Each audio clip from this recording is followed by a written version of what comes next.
శ్రీకూర్మనాథుని దివ్య దర్శనం. కూర్మగ్రామ్ నుండి శ్రీకూర్మం క్షేత్రానికి మా బొలెరో యాత్ర. మా సహభక్తులంతా ఉదయాన్నే కూర్మగ్రామ్ వద్దకు చేరుకున్నారు. అందరి ముఖాల్లో స్వామి దర్శనం పట్ల ఉత్సాహం, ఆనందం కొట్టొచ్చినట్లు కనబడుతున్నాయి. సుమారు 7గురం ఉన్న మాకు బొలెరో వాహనం ఎంతో సౌకర్యంగా తోచింది. డ్రైవర్ కూర్మగ్రామ్ వాసి కావడంతో ఆయనకు మార్గం సుపరిచితమే. బొలెరోలో సీట్లలో సర్దుకుని తీర్థయాత్రకు కావాల్సిన పూజా సామాగ్రి, మార్గమధ్యంలో సేవించుకోవడానికి ప్రసాదాలు సిద్ధం చేసుకున్నాం.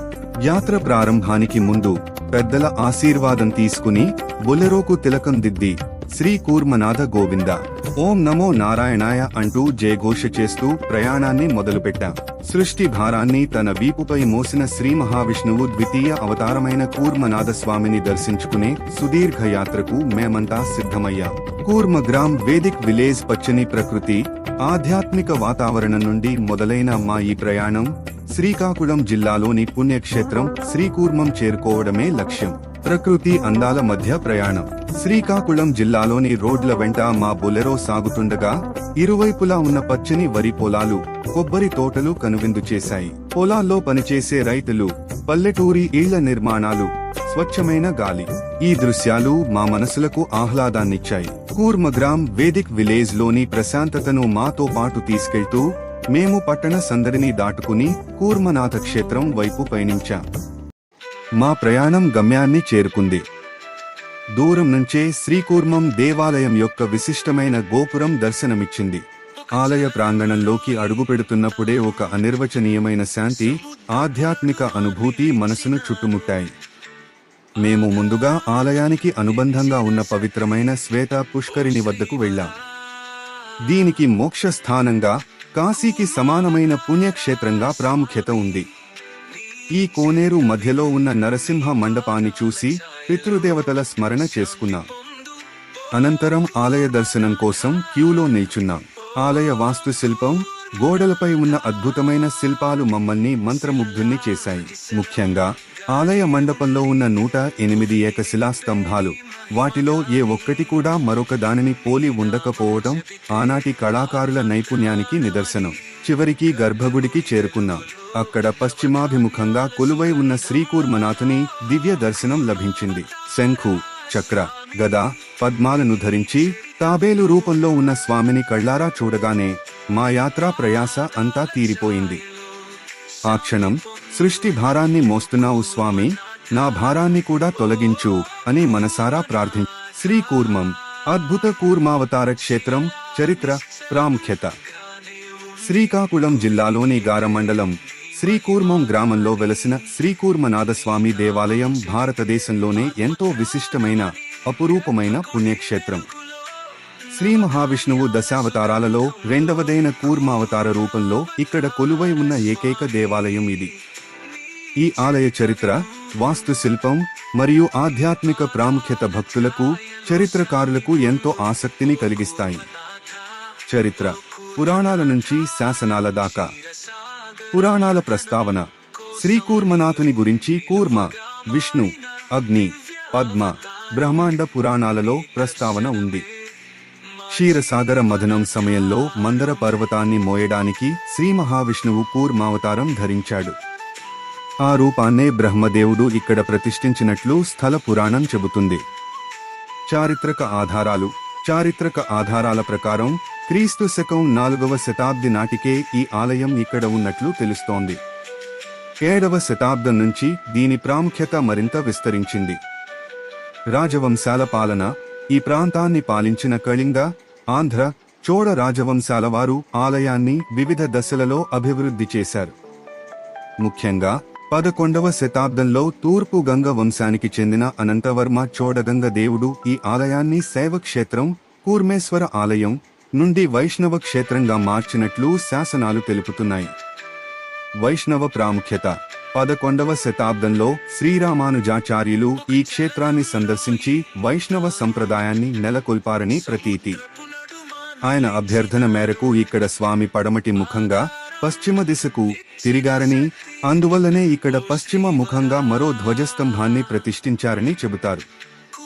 శ్రీ మధ్వాచార్యుల శిష్యులైన నరహరి తీర్థులు కూడా ఈ క్షేత్రాన్ని వైష్ణవానికి ముఖ్య కేంద్రంగా మార్చడంలో కీలక పాత్ర పోషించారు. అపురూప వాస్తుశిల్పం, ఆలయ నిర్మాణ శైలి కళింగ, ద్రావిడ వాస్తుకళల సమ్మేళనంగా కనిపిస్తుంది. ఆలయ మండపంలో ఉన్న 108 ఏకశిల, ఒకే రాయి స్తంభాలు అద్భుత కళాఖండాలు. వీటిలో ఏ స్తంభం కూడా మరొకదానిని పోలి ఉండదు. వీటిపై గాంధర్వ శిల్ప సంపదగా పిలువబడే అద్భుతమైన శిల్పాలు చెక్కబడి ఉన్నాయి. ఈ స్తంభాలపై అనేక చారిత్రక శాసనాలు లభించాయి. ఇవి కళింగాంధ్ర చరిత్రకు అమూల్యమైన ఆధారాలుగా నిలుస్తాయి. ప్రాముఖ్యత, ప్రత్యేకతలు. కూర్మావతార ఏకైక క్షేత్రం. ప్రపంచంలోనే విష్ణుమూర్తిని కూర్మావతార రూపంలో పూజించే ఏకైక స్వయంభూ క్షేత్రం ఇది. పడమటి ముఖం. సాధారణంగా వైష్ణవ ఆలయాల్లో స్వామి తూర్పు ముఖంగా ఉంటారు. కానీ ఇక్కడ స్వామి పడమటి ముఖంగా పశ్చిమ దిశ ఉండి భక్తులను అనుగ్రహిస్తారు. 2 ధ్వజస్తంభాలు. ఇక్కడ తూర్పు, పడమర దిశల్లో 2 ధ్వజస్తంభాలు ఉండటం మరో అరుదైన విశేషం. శ్వేత పుష్కరిణి. మోక్షస్థానం. ఈ ఆలయానికి అనుబంధంగా ఉన్న శ్వేత పుష్కరిణికి ఎంతో ప్రాముఖ్యత ఉంది. శ్రీ మహావిష్ణువు సుదర్శన చక్రంతో ఈ పుష్కరిణిని సృష్టించాడని పురాణం చెబుతుంది. కాశీ మాదిరిగానే ఈ క్షేత్రాన్ని మోక్షస్థానంగా భావిస్తారు. చనిపోయిన వారి అస్థికలను, బూడిద ఈ పుష్కరిణిలో నిమజ్జనం చేస్తే అవి సాలగ్రామ శిలలుగా మారతాయని భక్తుల ప్రగాఢ విశ్వాసం. అందుకే పితృకార్యాలకు ఈ క్షేత్రం ఎంతో పవిత్రమైనది. నిత్యాభిషేకాలు. శైవ సంప్రదాయంలో వలె ఇక్కడ కూర్మనాథునికి ప్రతిరోజు అభిషేకాలు నిర్వహించడం జరుగుతుంది. దుర్గాదేవి ఆలయం. ఇక్కడ ఉన్న దుర్గామాత విగ్రహం వైష్ణోదేవి రూపంలో ఉండటం మరొక ప్రత్యేకత. ప్రపంచంలో ఈ రూపంలో ఉన్న 2వ ఆలయం ఇదేనని చెబుతారు. శ్రీకూర్మనాథస్వామి దేవాలయం స్థల పురాణం, కథలు. శ్రీకూర్మనాథస్వామి దేవాలయానికి సంబంధించి ప్రధానంగా ప్రచారంలో ఉన్న 2 కథలు. 1. బలరాముడి శాపం కథ. ప్రధాన విశేషం. ద్వాపర యుగంలో శ్రీకృష్ణుడి అన్న అయిన బలరాముడు తీర్థయాత్రలు చేస్తూ శ్రీకూర్మ క్షేత్రాన్ని దర్శించడానికి వచ్చాడు. భైరవుడి అడ్డంకి. ఆ రోజుల్లో ఈ క్షేత్రం శివునికి కూర్మేశ్వరుడిగా అంకితమై ఉండేదని, దీనికి క్షేత్రపాలకుడిగా భైరవుడు ఉండేవాడని చెబుతారు. బలరాముడు ఆలయంలోకి ప్రవేశించడానికి ప్రయత్నించగా భైరవుడు అడ్డగించాడు. బలరాముడి కోపం. దీనికి ఆగ్రహించిన బలరాముడు తన నాగేటి ఆయుధంతో భైరవుడిని గిరగిరా తిప్పి ఆలయ ప్రాంగణం నుండి చాలా దూరం విసిరేశాడు. కూర్మనాథుని దర్శనం. ఈ విషయం తెలుసుకున్న శ్రీకూర్మనాథస్వామి బలరామునికి దర్శనమిచ్చి శాంతించమని కోరాడు. శాపం. అయితే తనకు జరిగిన అవమానంతో ఆగ్రహాగ్ని చల్లారని బలరాముడు కూర్మావతార రూపంలో విష్ణుమూర్తి కొలువై ఉండే ఆలయం భూమిపై ఇదొక్కటే కావాలి, మరొక్క ఆలయం కూడా ఉండకూడదు అని శపించాడు. ఫలితం, బలరాముడి ఆ శాపం కారణంగానే ప్రపంచంలో శ్రీ మహావిష్ణువు కూర్మావతారంలో స్వయంభూగా కొలువై ఉన్న ఏకైక క్షేత్రంగా శ్రీకూర్మం విరాజిల్లుతోంది. అందుకే ఈ ఆలయానికి అంతటి ప్రత్యేకత ఉంది. 2. శ్వేత చక్రవర్తి కథ. పుష్కరిణి ఆవిర్భావం. పూర్వం ఈ ప్రాంతాన్ని శ్వేతగిరి అని పిలిచేవారు. శ్వేతగిరి పట్నాన్ని శ్వేత చక్రవర్తి అనే రాజు పాలించేవాడు. విష్ణుప్రియ భక్తి. అతని భార్య విష్ణుప్రియ గొప్ప విష్ణు భక్తురాలు. ఒకరోజు ఆమె ఏకాదశి వ్రతం, ఉపవాసం పాటిస్తూ పూజలో నిమగ్నమై ఉంది. రాజు వాంఛ. సరిగ్గా అదే సమయంలో కామమోహితుడైన శ్వేత చక్రవర్తి ఆమె వద్దకు వచ్చి తన కోరిక తీర్చమని అడిగాడు. విష్ణుప్రియ ధర్మబద్ధంగా ఏకాదశి వ్రత దీక్షలో ఉన్నానని, ఆ సమయంలో భర్తకు సేవ చేయలేనని నిరాకరించింది. అయితే రాజు పట్టు వీడలేదు. విష్ణుమూర్తి రక్షణ. సంకట స్థితిలో ఉన్న విష్ణుప్రియ తన భర్త కోపానికి గురి కాకుండా, వ్రత భంగం కాకుండా ఉండాలని శ్రీ మహావిష్ణువును ప్రార్థించింది. ఆమె మొర ఆలకించిన స్వామి తన సుదర్శన చక్రం ప్రయోగించి అక్కడే ఒక జలప్రవాహాన్ని, నదిని సృష్టించాడు. తప్పు తెలుసుకోవడం. ఆ ప్రవాహం ఉద్ధృతంగా రాజు వైపు రావడంతో భయంతో అతను ఒక పర్వతం పైకి పారిపోయాడు. అప్పుడు తన తప్పు తెలుసుకున్న రాజు పశ్చాత్తాపపడి విష్ణుమూర్తిని ఘోరంగా తపస్సు చేశాడు. కూర్మనాథుని ఆవిర్భావం. రాజు తపస్సుకు మెచ్చిన శ్రీ మహావిష్ణువు కూర్మావతారంలో ఆ నది చక్రతీర్థం గుండా వచ్చి రాజుకు దర్శనం ఇచ్చాడు. ఆ నదిని తరువాత వంశధార నది అని పిలిచారు. శ్వేత పుష్కరిణి. రాజు కోరిక మేరకు స్వామి అక్కడ కొలువై ఉండగా నారదుని సలహా మేరకు రాజు వటవృక్షంపై చక్ర ప్రయోగం చేశాడు. ఆ ప్రదేశం నుంచి క్షీర, పాలు సమానమైన జలం ఉద్భవించింది. అదే నేటి శ్వేత పుష్కరిణి. ఈ పుష్కరిణిలో స్నానం చేసి స్వామిని దర్శించుకోవడం ద్వారా రాజుకు సకల పాపాలు తొలగిపోయాయని కథనం. ఈ విధంగా శ్వేత చక్రవర్తి కోరిక మేరకు శ్రీ మహావిష్ణువు ఇక్కడ కూర్మావతారంలో కొలువై శ్రీకూర్మనాథ స్వామిగా ప్రసిద్ధి చెందాడు.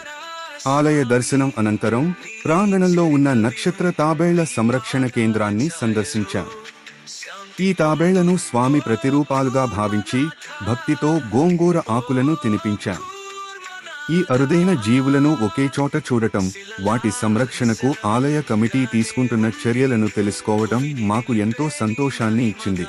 శ్రీకూర్మనాథస్వామి దేవాలయంలోని తాబేలు, కూర్మం యొక్క ప్రాముఖ్యత మరియు ప్రత్యేకత చాలా గొప్పది. ఈ క్షేత్రం యొక్క మూల ఉద్దేశమే తాబేలు, కూర్మావతారం కావడం వలన ఇక్కడ తాబేళ్లకు అత్యంత గౌరవం మరియు పవిత్రత ఉన్నాయి. శ్రీకూర్మనాథస్వామి దేవాలయంలో తాబేలుకు సంబంధించిన విశేషాలు ఇక్కడ ఉన్నాయి. నక్షత్ర తాబేళ్ల సంరక్షణ కేంద్రం టార్టస్ పార్క్. విష్ణుమూర్తి ప్రతిరూపం. స్థానిక భక్తులు ఆలయ పరిసరాల్లో సంచరించే అరుదైన నక్షత్ర తాబేళ్లను స్టార్ టోర్టాయిసెస్ సాక్షాత్తు శ్రీ మహావిష్ణువు కూర్మావతార ప్రతిరూపాలుగా భావించి పూజిస్తారు. సంరక్షణ కేంద్రం భక్తుల మనోభావాలను గౌరవిస్తూ ఈ అరుదైన నక్షత్ర తాబేళ్లను సంరక్షించడానికి ఆలయ ప్రాంగణంలోనే ఒక ప్రత్యేకమైన తాబేళ్ల park tortoise park conservation centre ను ఏర్పాటు చేశారు. ప్రత్యేకత. ఈ కేంద్రం ఈ జాతి తాబేళ్లను సంరక్షించే కొన్ని కేంద్రాలలో ఒకటి.